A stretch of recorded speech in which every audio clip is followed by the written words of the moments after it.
Time for a shop walk here at Iconic Motorbikes, starting off with one of our favorites. This is an early model 1993 CBR 900. First year bike for US was 93, but other countries got it 92.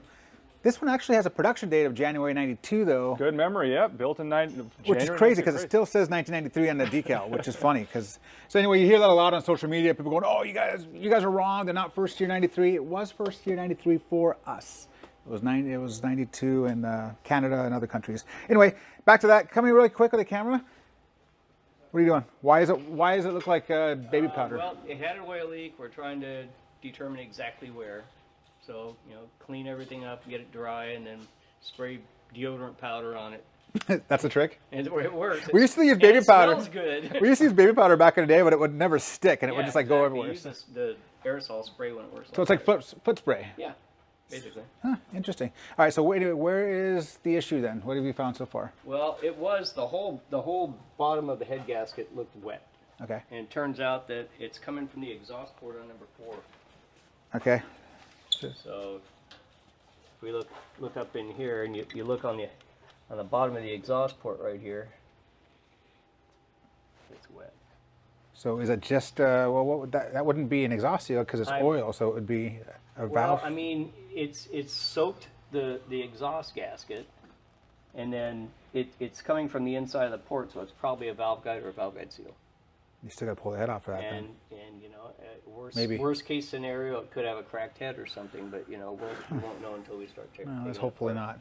Some things to point out. 13,000 miles. I mean, I kind of doubt it's got an issue like that. But.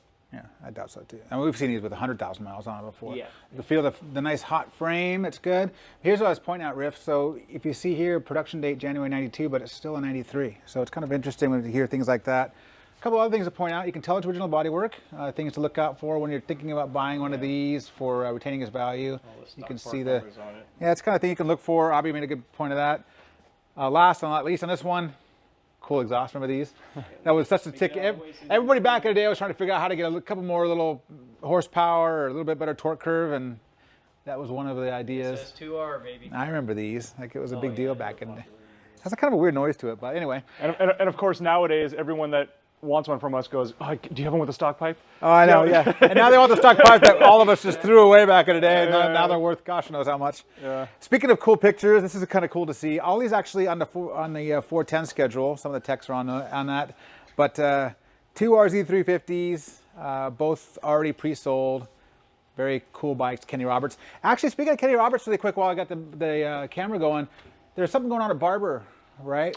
Yeah. So we're all headed to Barber in a few months in October to race ARMA and also do the Nate Kern track day, which we're looking forward to. Can't wait. So hopefully you're joining us and riding with us for that. But yeah, Barber just, they acquired a bunch of bikes from the Roberts estate, so from Kenny and Kenny Jr., and they showed them off when we were at MotoGP. Yep. They had a couple of the World Championship bikes, but they're going to have a bunch more at Barber itself, and hopefully maybe we're working with some people to bring them out to Barber as well. Unrelated, that they can show off their stuff as well. So we'll see how that Kenny's goes. going to ride something maybe too. Yeah, rumors. For a it's parade going back lap and type forth. of thing, maybe. So we're going back and forth with Barber. We're really close to those guys, especially Brian Case now that he's running things. And we'll see. We'll do some cool stuff with Barber, and we'll be there for track day, which will be fun. Yeah. All right, cool. And by the way, there is a third one of these coming. There's another one. These were both sold, as I mentioned these earlier. both sold on the auction site. This one has just under 900 miles on it, which is cool. But it's going to a regular client, and he's just going to have us do some work to it before it gets shipped to him, so that way he can enjoy it when it gets to his place. But like Adam said, another one coming out of Oregon, I think. Yep. Yeah, with an RD 400. Moving on really quick. This is kind of cool. I'm a big, ZX7 fan, ZX7R fan. This guy, this actually came to us from Cymac, the guys we work with a lot in the UK. It was okay, not in great shape. The thing about these, and I keep bringing them up, is they only made 500. It's a homologated bike. Gosh knows how many would crash. Scott Russell was on one, so quite a few probably crashed from him and his boys. But this one has all the right parts. It's got the aluminum tank that you'll see on an R model with the bead. You can kind of tell it's aluminum. It's got this little hole here, which is on the right side of the R models, which is also known as a K model. They use that from the VIN. But flat side carburetors, obviously a single solo seat. Things like that. It has more adjustment in the front suspension. All the things you look for when you're thinking about paying for one of these, because they kind of go for a bit. Anyway, back to the Cymec thing. They told us just to sell it as kind of a project. I talked him into, hey, you know what? The frame was super murky looking, right, Abhi? Yeah.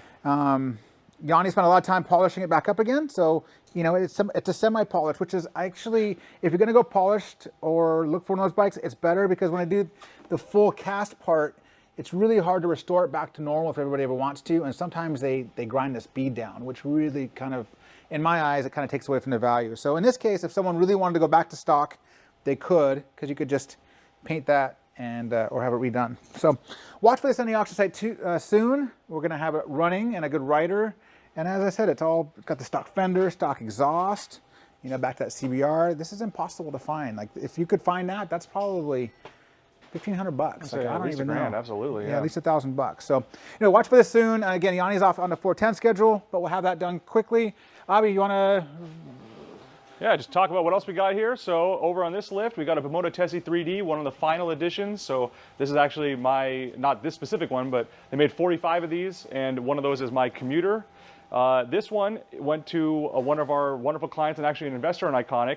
So he acquired it. He's having us do a little bit of work. He just covered 600 miles. So we're doing the break-in service, and there's arms here for brake stabilization and for steering on either end, which is why I can currently do this without the wheel turning, because we disconnected everything. He's going to have us powder coat them the red, white, and green of the Italian flag tricolore. So cool. Looking forward to checking that out pretty soon. Last, most certainly not least, Angel's on a couple Ducatis as usual. Although he has Kawasaki banners all over the place, we all make fun of him. People on social media make fun of him as well. But he's a big Kawi fan because he's got his old primered bike over there.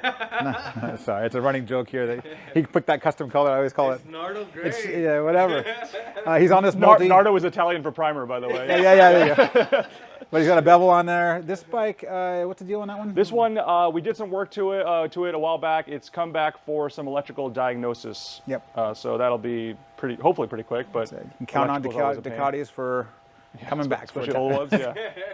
And this one was actually serviced at another shop. It's actually an interesting story because this guy lives... He lives on the East Coast, and years ago, I'll come over closer to the bike, but so about a year and a half ago or so, he came out, he shipped this bike, he had Iconic ship this bike out from the East Coast to here so that him and his either wife or girlfriend could do a long road trip with it. So he shipped it out here, we did a service first, they did the trip, everything went great, they came back, and then we shipped it back. And then he had a shop nearby him do some work to it, and unfortunately, they just kind of butchered a few things. I guess they did. Yeah, so we'll sort of leave it at that. We don't want to talk negative about anyone else. But so you know, he's over on the East Coast, and he went, well, who's the only people that I trust to work on it? Iconic and Angel, who worked on it last time. So he shipped the bike out from the East Coast just for us to go through, make sure everything is fixed, figure out what was broken, and go through it. So it's taking some time, and obviously there's a lot of work happening here. Yeah, it was pretty. I had to change a few parts that were pretty difficult, and also make sure that it was running right when we swapped out some of the sensors and stuff like that. So, and just doing it better than they did. So and fixing all the wiring. So this has been taking doing it better than they did. Yeah, I like that. But I just know, you know, it's funny. Angel's autobiography. All the years that you've been working here, I've only noticed it. Did you always have pictures of? Oh yeah, I've always had Japanese anime or whatever. Yeah, video game stuff. Oh, okay. From Cyberpunk, which is kind of funny because they did CD Projekt Red came and visited us once, so That's that's cool. pretty awesome. That's Cyberpunk. There you have it. All right, thank you for the shop walk. Yeah. Thank you, Angel. Nice work. Yeah, thank and you. that's all we got.